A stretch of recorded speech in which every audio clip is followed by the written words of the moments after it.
Whew. Welcome everyone to the league. This is your commissioner speaking with the camera on the wrong fucking spot. And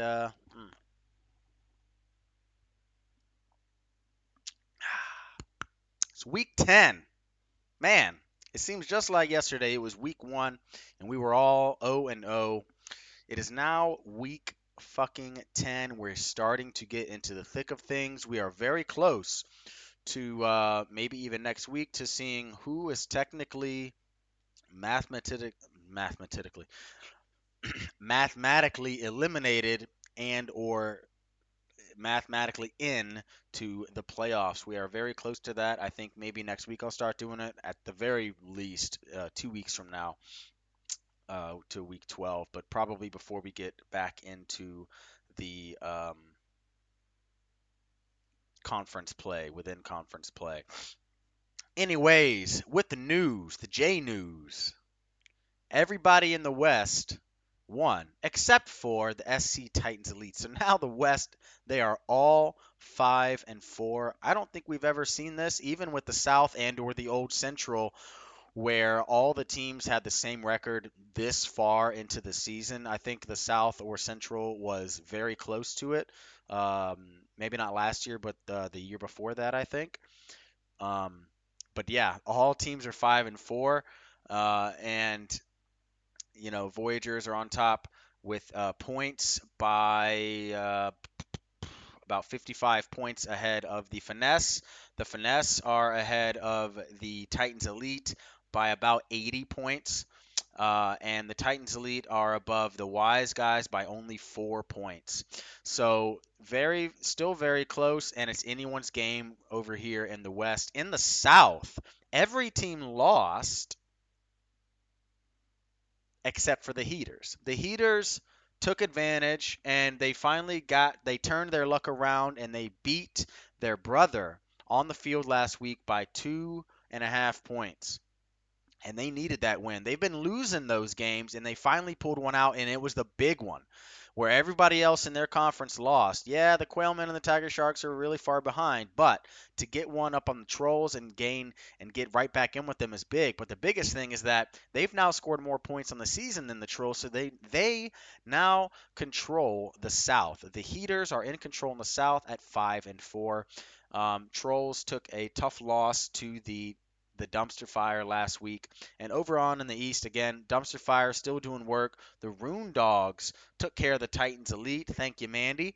The Smeagol's took a very, very tough loss, again, we just said, by only 2.5 points. And the Cartel are the Cartel.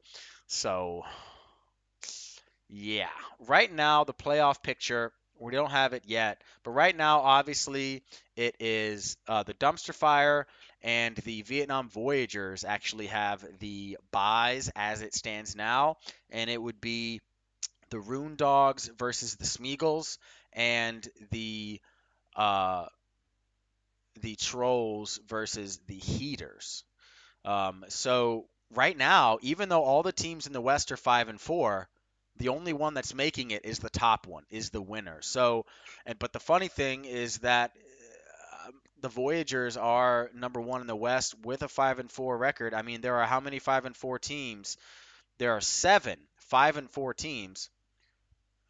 Four of them are in the West, but it looks like only the person that's going to win the West is going to get into the playoffs. So this is again, this is going to be very, very exciting and very heartbreaking for a number of teams. It looks like this year, which is fantastic. So let's get on to the power rankings. Not much has changed. I mean, a little bit's changed. It was actually really difficult to pick these. Again, we have seven 5-4 teams, and based on recent losses and recent wins, it was really hard to move guys around in the middle, kind of like it has been all season. Again, we got the Cartel, you got the Tiger Sharks, and you got the French Quarter Quailmen coming in at 12, 11, and 10, respectively. I mean, I don't know what's going on down there in New Orleans. They have a good team. They just can't. I don't know. I don't know what's going on. They got to get their shit together. Coming in at number 9, this was tough. I had to put the Wise Guys here. They did get a win. It was over the Quailmen. It was only 8 points. Um, but they're still getting the job done. This team looked fantastic week 1 and then kind of fell off, and now they've come back and had a bit of a roller coaster season. Not terrible, but I couldn't really move them up. I can't move them down. That's for damn sure. Um, but it's just there's no one really. It's basically based off of points scored right now, and it would be tough to justify putting them any higher than this right now until they can start getting some more wins. With that being said, coming in at number 8, dropping a shitload, I got the SC Titans Elite, man. You lost. You had the Wesp in the Wesp. Fuck me.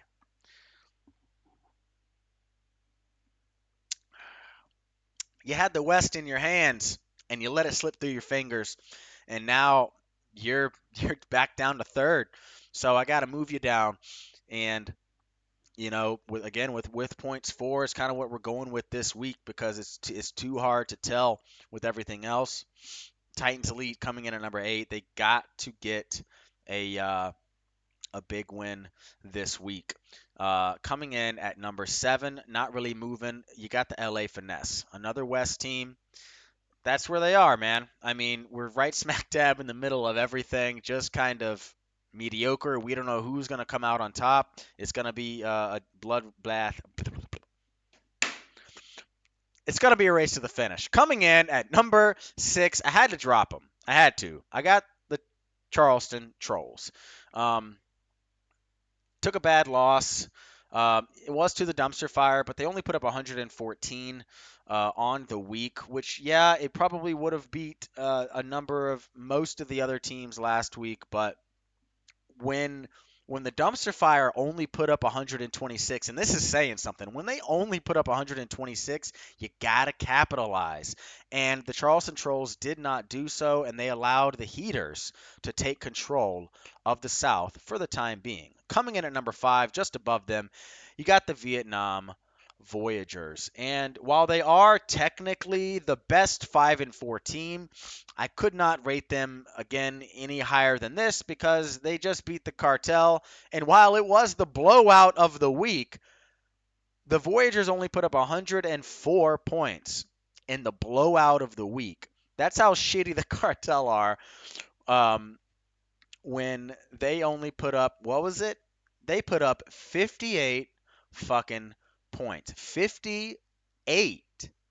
I mean, that's like I've seen some guys get 50 in one game, and this entire team can barely crack that shit, and it's pretty bad. I mean, this team, man, I guess I'm going back to the Cartel, but the Cartel, that's definitely the lowest score that we've ever had, I think, ever. Um, but to win by 45 and to only put up 100, that's like Joe Ball like times 2. So it's pretty sweet. Coming in at number 4, I got the Philadelphia Smeagol's. Yeah, they lost. It was a close game, though. Close game. Couldn't move them down under the Voyagers, even though the Voyagers have scored more on the season. To put up a hell of a fight in the rivalry. Was it the rivalry game of the week or game? It was a rivalry game of the week for sure. I'm dropping shit. I'm all fucked up, guys. Sorry, it's raining outside and shit. In the rivalry game of the week against his own blood. Tough game. Couldn't really move him anywhere else, so that's where he is. Coming in at number 3, you got the Hickory Grove Heaters. Again, not the best 5 and 4 team, but they are the most successful, I would say, if that makes sense. They have done it when it matters, and they finally pulled through. In a close game, they finally, lived up to the name, turned up the heat, and got the fucking win. And now they got to come in this week and try and, take down the Cartel, which should be pretty easy. Coming in at number 2, you got the Long Island Rune Dogs coming in with a big win last week, and excuse me, over the Titans Elite. Put up 120 points, held the Titans Elite to under 100, which is where Joe likes to sit, but normally the other team's not getting above 95, and that just didn't happen for that defense out there in Santa Clara. But Rune Dogs looking very solid right now. They are 6-3. They are the only 6-3 team on the year, so they actually have the second best record in the league, which again sounds a little bit weird to say, because normally by this time of the year there's at least another team that's like 7-2 or something like that, and it's just not, because this other team, the Columbia Dumpster Fire, are stealing all of the fucking wins while the Cartel are stealing all of the losses. Everybody else is kind of fighting for scraps at this point. But yeah, let's get into the matchups. Matchup number 1. You got the 2-7 Tampa Bay Tiger Sharks going on out to play the 5-4 SC Titans Elite. This game has not kicked off yet. All the games are starting in about 9 minutes. I'm going to try and get this video done before then. Probably not out to you guys before the games start. But this game has not started yet. As it looks now, it looks like the Tiger Sharks should get a win. Well, because the Titans Elite have Goddard, and he is on bye. And they do not have another tight end in his place, which is, last time I checked, it's not good. So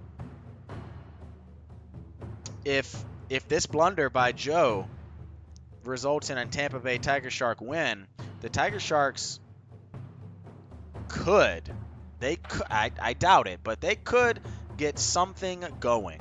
But we'll see. Not many people are going to tune into this game, especially if they're not running a tight end, but we'll see. Matchup number 2. You got the 5-4 Vietnam Voyagers flying on out to take on the 2-7 French Quarter Quailmen. This game has not started yet either. It starts in about, again, 8 minutes now. As it stands now, the Voyagers should win by about 2 touchdowns, but just like the Titans Elite, the Quailmen are missing a player, and they probably will fix that by the time the games start, but who knows? The differences between this one and the Joe thing is that, and with the Titans Elite, is that the Titans Elite, most of their bench is on bye. Pretty much their whole fucking team is on bye right now. And they don't have another tight end at all on their team. They have an empty bench spot. They need to put a tight end there now. Maybe tonight he might be adding one. We'll see. When it comes to the Quailmen, they do have some other options on the bench. We'll probably go there. As it stands now, though, it looks like the Voyagers should win by about 2 touchdowns. However, if they do put in somebody else like Lazard or Boyd, then it should only be about a touchdown lead for them. It should be a close game. Big game for both teams. Voyagers need the win, obviously, to keep control of the West. Matchup number 3. You got the 1-8 Cartel at the 5-4 Hickory Grove Heaters. This game is at the end of the first quarter. The Heaters are up 17-0 right now, and it doesn't look like the Heaters are going to put up too much points. They're finally starting Kyler Murray, who's going to get his first start of the year. He doesn't play until later today. But it does look like it should be closer than this game has any right to be. However, it is the Cartel, and you can never trust their team or what they're going to do or what the points say. And the Heaters have looked damn good the last few weeks, even with a few losses. Excuse me. Matchup number 4. You got the 8-1 Columbia Dumpster Fire at the 5-4 Washington Wise Guys. Now, if we remember, the Wise Guys took down the reigning champions in week 1.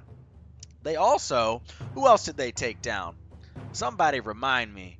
Who the fuck else did the Wise Guys take down? Was it week 6? No, that was the Cartel. Who the hell did the Wise Guys take down? Hell, I can't remember now. Oh, they took down the Trolls. They took down the Trolls in week 5 when the Trolls were, I think, 4-1 or 4-0, I think, actually, and beat the fucking brakes off of them. 177-113. Now, so weeks 1, weeks 5, now it's week 10. Can the Wise Guys pull off another huge upset? This wouldn't be league-breaking upset, but it would be damn fine if this happened. But it's the Tiger. I can't talk tonight, guys. It's the Dumpster Fire, and they are up 23-15 at the end of the first quarter, and it does look like the Dumpster Fire should pull away handily in this matchup. But you never count out the wise guys in this team. We'll see what they can do. Maybe some of their guys finally wake up, but we will have to see, because the Dumpster Fire have only expended 2 players, while the Wise Guys have expended 3. But we'll see. We'll see. Rivalry game of the week. Woo! You got the 5-4 Philadelphia Smeagol's going on out to play the 5-4 LA Finesse. Again, this game has not kicked off yet. As it stands now, should be a very, very close game. We have the tilt going to the Smeagol's by only 2 points. And with the Finesse, this is a tough game. This is a tough spot, because they thought by this time of the season they wouldn't care about the Mahomes and Kelsey bye, but they're tied with everybody else in the West, and they need this win. And the Smeagol's have got CJ Stroud, who's coming off the biggest rookie game ever, and is starting him in lieu of Tagovailoa, who is on bye, so he kind of had to, but also instead of Trevor Lawrence, who has been pretty decent, nothing to write home about, but CJ Stroud has been killing it this year. I think he's the main factor here for this game. If the Smeagol's could pull this one out, big game out there in LA. And let's get on to the game of the week. You got the 6-3 Long Island Roondogs at the 5-4 Charleston Trolls. This could have been rivalry game of the week, but it's game of the week, and I can see why. This is a big damn game. Trolls are on a bit of a slide. Roondogs are looking good, looking healthy. This game has not kicked off yet. As it stands now, the Trolls do have a slight 6-point prediction lead, projection, whatever. The Roondogs are starting Gardner Minshew because Jalen Hurts is on bye, and so is Cooper Kupp. So it's going to be a tough game for the Roondogs with some of their best players sitting on the bench. But the thing is that they do have Amon-Ra St. Brown, and he's a top receiver in this league, and the Trolls are starting Goff. So every time Goff throws a touchdown pass to Amon-Ra, then the Trolls are staying with it. The part that hurts Mandy is if Goff tosses a touchdown to anybody but him, it's going to really, really hurt the Roondogs. So this should be a very, very close matchup, and we might see an upset in this one. Let's get on to the predictions. Thank you, Joe, for the fast and furious picks this week. Last week, Mandy went 4-2 with her picks. Good job, Mandy. We are now 32-22 on the season, 59% overall. Joe has got this week's picks. Next week is Dan, and then the week after that leaves one more person, is Rico. And then after that, we have a few weeks to we got to figure something out, guys, to where we know what the fuck we're going to do for the final 2 weeks of the regular season, and then going on into the playoffs, whether it be the consolation committee, whether it be someone volunteering, whether it be someone that's just got a great fucking idea and wants to put it in there, whatever, or whether it's just me. But, yeah. Anyways, thank you, Joe. Joe's got the Titans Elite over the Tiger Sharks. He's got the Quailmen over the Voyagers, which is a very, very interesting take. I mean, come on. That's upset for sure. He's got the Heaters over the Cartel. He's got the Dumpster Fire over the Wise Guys. He's got the Smeagol's over the Finesse in a big game. He's got the Trolls over the Roondogs. Would normally be an upset, but I don't think so much. Will be a close game here. I think a lot of these are actually very, very tough picks. A lot of these games are going to be very, very close, aside from maybe the Columbia Dumpster Fire game. There looks to be a blowout early, but again, don't count out the Wise Guys. Let's get on to golf. So, some big news. J-news, as you would say. E-Man now leads with 8 under. And how did that happen, you say? Well, technically, Hunter would be winning with 9 under right now, but as we remember, he did not put out a prediction video, which is, as Graydon so graciously put in the chat and people agreed, and even Hunter agreed, it's a 2-stroke penalty to not put out the prediction video. So Hunter has now fallen to 7 under on the season. Notably this week, Matt shot 4 birdies and only 1 bogey. Everyone else kind of did middling. Tebow shot a couple birdies. And E-Man shot a couple of birdies as well to bring him up to the top, tied with Matt there. Big time stuff. Enrico is the first person to hit double digits of any kind at 10 over. Mandy's still at even. And again, it's still anybody's race. It's still very, very close. You know, I would say besides maybe Sam and Rico, everybody from Joe all the way to E-Man still got a chance to win golf this year. That's about it for me, guys. I'm trying to make this a quick one. I know the other games are just kicking off right now. Ooh, that's bitter. But good luck, everybody, this week in Week 10. Rico, cheers to your son. I hope he pulls out. I know he will. He's a fucking tough one, man. Good luck to everybody else. Yeah.